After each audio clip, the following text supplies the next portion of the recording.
고구려, 백제, 그리고 신라.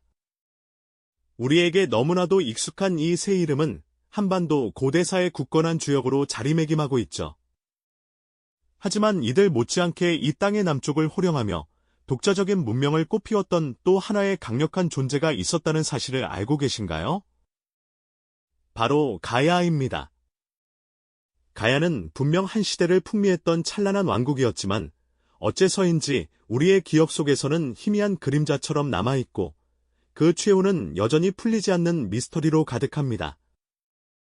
수많은 역사책 속에서 우리는 고구려의 기상과 백제의 예술, 신라의 통일 대업에 대해서는 상세히 배우고 기억하죠. 하지만 가야는 마치 잃어버린 퍼즐 조각처럼 온전한 모습을 드러내지 못한 채 우리에게 낯설게 다가오곤 합니다. 과연 무엇이 이들을 이토록 베일에 쌓인 존재로 만들었을까요? 왜 가야의 이야기는 우리가 아는 삼국시대의 역사 속에서 온전히 빛을 발하지 못하고 그 마지막 순간은 이토록 아련한 의문으로 남게 된 걸까요? 이 질문은 단순히 오래된 역사의 한 페이지를 넘기는 것을 넘어 우리가 알던 고대 한반도의 지도를 새롭게 그려볼 수 있는 중요한 단서가 될 겁니다. 가야는 결코 삼국에 밀려 존재감이 없던 변방의 소국이 아니었습니다. 그들은 독자적인 철기 문화를 발전시키고 고유한 예술론을 불태웠으며 주변 강대국들 사이에서 뛰어난 외교술과 끈질긴 생존력으로 자신들의 영역을 지켜냈던 강인한 왕국이었죠. 이번 여정을 통해 우리는 고대 한반도의 잃어버린 퍼즐 조각, 가야의 숨겨진 이야기를 찾아 나설 겁니다. 우리가 알던 삼국시대의 역사를 뒤흔들 수 있는 어쩌면 더 깊고 다채로운 진실을 마주하게 될지도 모릅니다.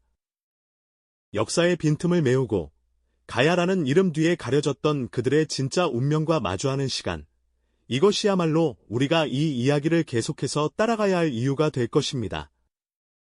찬란했던 시작부터 강대국들 사이에서 펼쳐낸 치열한 생존기, 그리고 결국 역사의 뒤안길로 사라져야 했던 그들의 비극적인 최후까지. 가야가 남긴 수많은 흔적과 이야기들을 따라가다 보면 우리는 단순히 이틴 왕국의 역사를 배우는 것을 넘어 승자의 기록만으로는 온전히 알 수 없었던 또 다른 진실에 눈을 뜨게 될 겁니다. 이 땅에서 살았던 이들의 삶과 꿈, 그리고 그들의 목소리가 왜 사라져야 했는지에 대한 깊은 통찰을 얻게 될 것이라는 말이죠. 자, 이제 우리 함께 시간의 문을 열고 고대 한반도 남부를 호령했던 신비로운 왕국, 가야의 진짜 이야기를 찾아 떠나볼까요?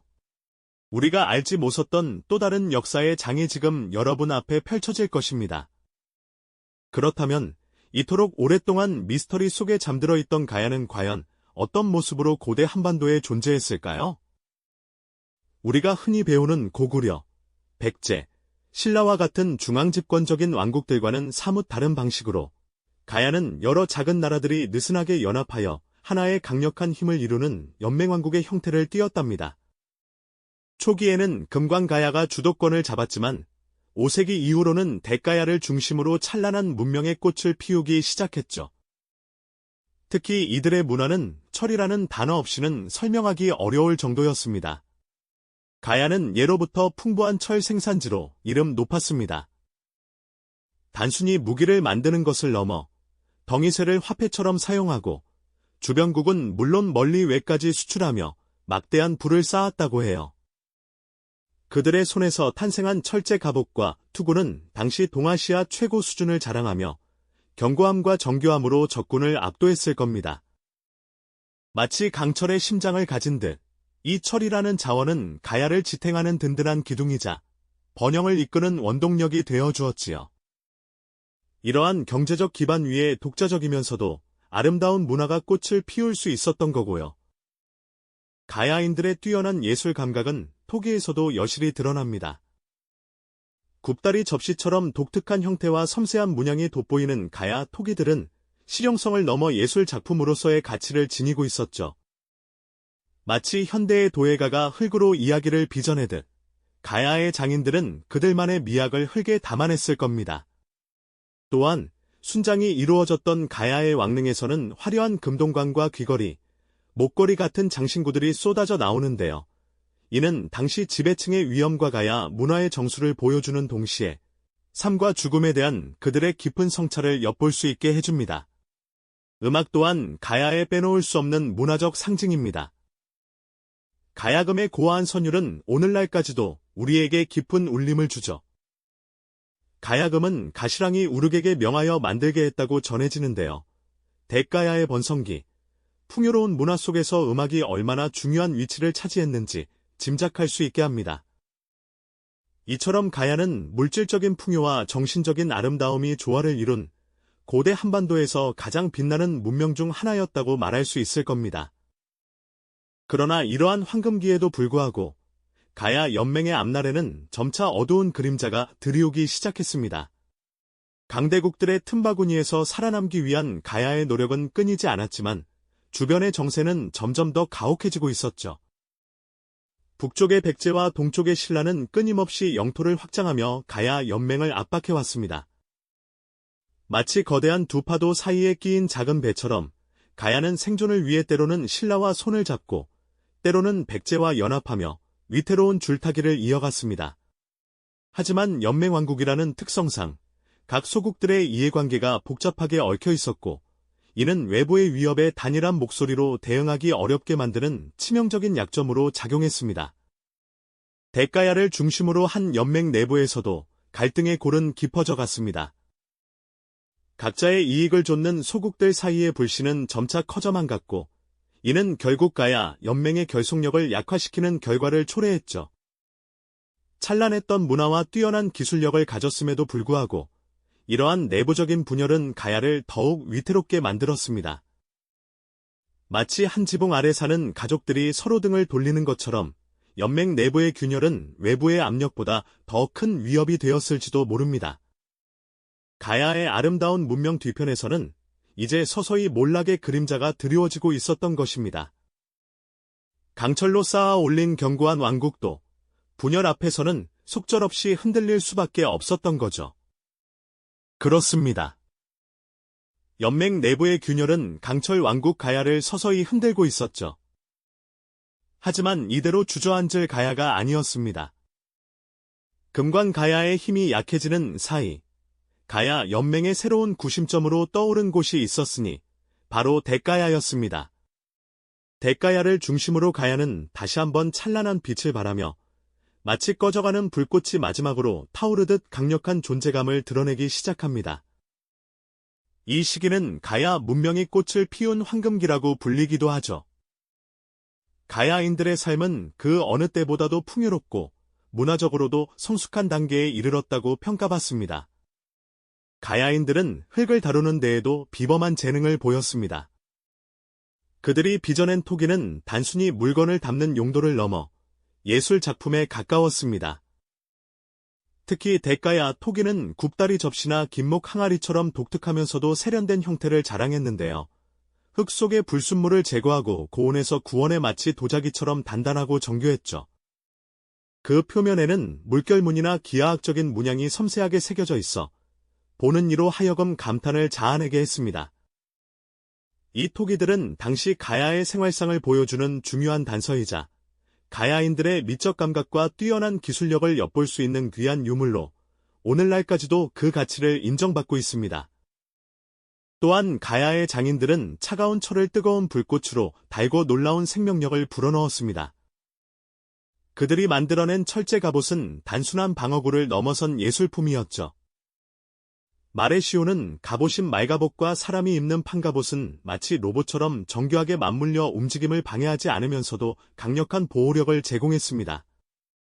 이 갑옷들은 고구려, 백제, 신라의 갑옷과는 확연히 다른 독자적인 양식을 가지고 있었는데요. 이는 가야가 강대국들 사이에서 자신만의 철기 문화를 발전시켰음을 증명하는 증거이기도 합니다. 견고한 철제 갑옷을 입은 가야의 용사들은 그 어떤 외세의 침략 앞에서도 당당히 맞설 준비가 되어 있었던 거죠.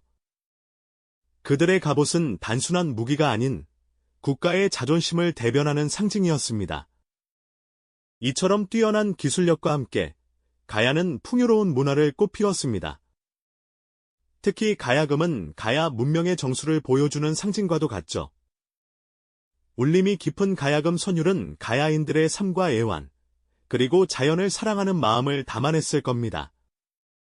고요한 밤, 별빛 아래에서 가야금 소리가 흐르는 모습을 상상해보면 가야의 아름다움이 얼마나 깊고 평화로웠을지 짐작이 가는 듯합니다. 또한 대가야 왕릉에서는 순장된 사람들의 유골이 발견되곤 하는데요. 이는 당시 왕의 권위가 얼마나 막강했는지를 보여주는 동시에 삶과 죽음에 대한 가야인들의 독특한 세계관을 엿볼 수 있게 합니다. 이처럼 화려한 문명은 가야의 자부심이었습니다. 하지만 이 모든 찬란함 뒤편으로는 또 다른 그림자가 서서히 드리워지고 있었습니다. 가야 연맹은 여전히 크고 작은 소국들이 모여 이루어진 느슨한 연합체였고, 이는 곧 내부적인 한계로 작용했죠. 각 소국들은 저마다의 이해관계를 가지고 있었기에 위기 상황에서 하나의 목소리를 내기란 쉽지 않았습니다. 마치 여러 개의 밧줄이 느슨하게 묶여있는 것처럼 외부의 강력한 힘이 가해지면 언제든 끊어질 수 있는 불안정한 상태였던 거죠. 단합되지 못한 연맹의 모습은 안타깝게도 가야의 발목을 잡는 약점이었습니다. 엎친 데 덮친 격으로 한반도 정세는 더욱 격변하고 있었습니다. 북쪽에서는 고구려가 남하 정책을 펼치며 백제를 압박하고, 남쪽에서는 신라와 백제가 영토 확장을 위해 끊임없이 경쟁했죠. 가야는 이들 강대국 사이에 끼어 마치 샌드위치 신세가 되어버렸습니다. 신라와 백제는 가야의 풍부한 철 생산지와 비옥한 땅을 탐냈고, 가야는 이들의 틈바구니에서 생존을 위한 고군분투를 이어가야만 했습니다. 그들의 운명은 바람 앞의 등불처럼 위태로워지고 있었던 것입니다. 특히 신라의 압박은 점점 더 거세졌습니다. 신라는 가야 연맹의 약점을 파고들어 하나둘씩 소국들을 병합해 나갔고, 가야의 성벽은 이제 강대국 군사들의 위협적인 그림자로 둘러싸이게 됩니다. 마치 거대한 파도가 작은 섬을 집어삼키려는 듯 신라와 백제의 군사들은 가야의 국경을 끊임없이 넘나들며 가야인들의 삶을 위협했습니다. 가야인들은 외부의 침략에 맞서 싸우면서도 동시에 연맹 내부의 불협화음 때문에 지쳐갔을 겁니다. 이중고에 시달리던 가야는 점점 더 깊은 수렁으로 빠져들고 있었죠. 찬란했던 황금기 속에서도 가야의 운명은 점점 더 위태로워지고 있었죠. 아름다운 문화와 뛰어난 기술은 그들의 자부심이었지만 분열과 외부의 압력 앞에서는 속절없이 흔들릴 수밖에 없었습니다. 대가야를 중심으로 다시 한번 뭉치려 했던 가야의 노력은 과연 성공할 수 있었을까요? 아니면 이대로 역사의 뒤안길로 사라질 수밖에 없었던 걸까요? 그들의 찬란한 역사는 과연 어떤 결말을 맞이하게 될까요? 안타깝게도 대가야를 중심으로 다시 한번 일어서려 했던 가야의 노력은 거대한 역사의 물결을 거스를 수 없었습니다. 찬란했던 황금기는 점차 저물어갔고, 강대국들의 압박은 숨통을 조여오는 밧줄처럼 가야 연맹을 옥죄어왔죠. 결국 가야는 거대한 파도 앞에 선 작은 배처럼 경랑 속에서 표류하다가 역사의 뒤안길로 사라지는 비극적인 운명을 맞이하게 됩니다. 신라의 맹렬한 공격은 가야 연맹의 심장부를 향해 쉴 새 없이 밀려들었습니다. 마치 거대한 바위가 작은 연못을 덮치듯 신라군은 가야의 마지막 보루였던 대가야를 향해 진격했죠. 562년, 마침내 신라 진흥왕의 대대적인 군사작전 아래 대가야는 그 오랜 역사에 막을 내리게 됩니다. 가야의 왕은 마지막까지 저항했지만 강대국의 거센 힘 앞에서는 역부족이었을 겁니다. 그 순간 가야 땅에 울려 퍼졌던 북소리와 함성은 이제 더 이상 승리의 기쁨이 아닌 한 왕국의 슬픈 종말을 알리는 애가로 변하고 말았죠. 이로써 500여 년간 한반도 남부의 한 축을 담당했던 가야 연맹은 완전히 해체되고 그 영토는 신라의 품으로 흡수되었습니다. 그러나 가야의 몰락은 단순히 영토의 병합을 넘어 한 시대의 목소리가 잊히는 비극적 전환점이었습니다. 승자의 기록이 주류가 되는 역사 속에서 가야의 이야기는 점차 희미해져 갔죠. 마치 안개 속에 갇힌 듯 그들의 찬란했던 문화와 치열했던 생존의 기록들은 제대로 전해지지 못한 채 역사의 빈 공간으로 남겨지게 됩니다. 가야가 단일 왕국이 아닌 여러 소국들의 연합체였다는 구조적 특성 또한 통일된 서사를 남기기 어렵게 만들었을 거예요. 고구려, 백제, 신라처럼 강력한 중앙집권 체제를 갖추지 못했던 가야는 그들의 역사를 체계적으로 기록하고 후대에 전할 기회를 충분히 갖지 못했던 것이죠. 그래서 우리는 가야를 잃어버린 왕국이라 부르곤 합니다. 그들의 존재는 삼국시대라는 거대한 역사 속에서 마치 하나의 퍼즐 조각처럼 빠져 있었고, 오랫동안 베일에 쌓인 미스터리로 남아 있었습니다. 우리가 알던 삼국시대 역사는 사실 승자의 시선으로 쓰여진 불완전한 기록이었던 셈이죠. 하지만 가야는 결코 완전히 사라진 것이 아니었습니다. 그들이 남긴 수많은 유물과 흔적들은 여전히 땅속 깊이 잠들어 있었고, 때를 기다리며 우리에게 말을 걸고 있었으니까요. 현대에 이르러 고고학자들의 끊임없는 노력과 발굴 덕분에 가야에 숨겨진 이야기들이 하나둘씩 세상 밖으로 드러나기 시작했습니다. 김해 대성동 고분군이나 함안마리산 고분군에서 발견된 화려한 금동관, 정교한 철제 갑옷, 그리고 독특한 토기들은 가야가 얼마나 뛰어난 문명을 꽃피웠던 왕국이었는지를 생생하게 증언하고 있죠. 이 유물들은 단순한 과거의 흔적을 넘어 역사 속에서 잊혀졌던 가야인들의 삶과 정신을 우리에게 다시금 보여주고 있습니다. 마치 오랜 잠에서 깨어난 듯 가야의 유물들은 우리에게 우리가 알지 못했던 또 다른 역사의 존재를 강렬하게 인식시켜주고 있는 셈입니다. 찬란했던 문명과 끈질긴 생존 의지에도 불구하고 결국 강대국 틈바구니에서 사라져야 했던 가야의 운명은 우리에게 깊은 연민과 함께 많은 질문을 던집니다. 역사는 과연 승자만의 기록으로 온전히 이해될 수 있을까요? 잃어버린 목소리를 찾아내고 다층적인 시선으로 과거를 바라볼 때 비로소 우리의 역사는 더욱 풍부해지고 현재를 이해하는 깊은 통찰력을 얻을 수 있을 겁니다. 가야의 이야기는 단순히 과거의 미스터리를 푸는 것을 넘어 역사가 기록되는 방식의 한계와 비극성을 일깨워주는 소중한 교훈이 아닐까 싶습니다. 가야가 남긴 수많은 유물과 흔적들은 여전히 우리에게 말을 걸고 있습니다. 그들이 들려주는 이야기에 귀 기울이는 것은 사라진 왕국의 아픔을 위로하고 우리의 역사를 완성하는 일이 될 겁니다. 이처럼 역사의 기록 속에 가려진 또 다른 이야기는 무엇이 있을까요? 이 영상이 도움이 되셨다면 좋아요와 구독 부탁드립니다. 여러분의 응원이 제게 큰 힘이 됩니다. 다음 영상에서도 더 유용한 정보를 공유하겠습니다. 감사합니다.